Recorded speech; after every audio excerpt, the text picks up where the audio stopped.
పురుషులు ప్రతి స్థలమందు కోపమును సంశయమును లేనివారై పవిత్రమైన చేతులెత్తి ప్రార్థన చేయవలనని కోరుచున్నాను. పురుషుడు ఏ స్థలంలో ప్రార్థన చేయటానికైనా సిగ్గుపడని వాడిగా ఉండాలి.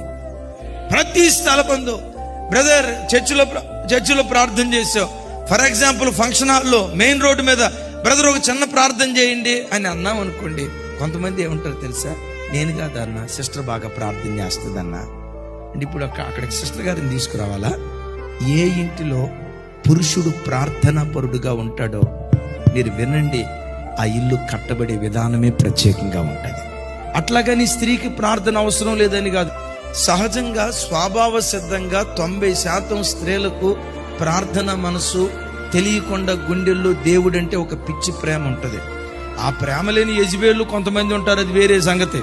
ఒక స్త్రీ భక్తి పరురాలిగా బ్రతికిన దానికంటే, ప్రార్థనా పరురాలిగా బ్రతికిన దానికంటే పురుషుడు ఇంటిలో మోకరించి 2 చేతులెత్తి ప్రార్థన చేస్తూ ఉంటే అది దేవుడైన యెహోవాకు ఇంపైన నైవేద్యంగా కనపడుతుంది.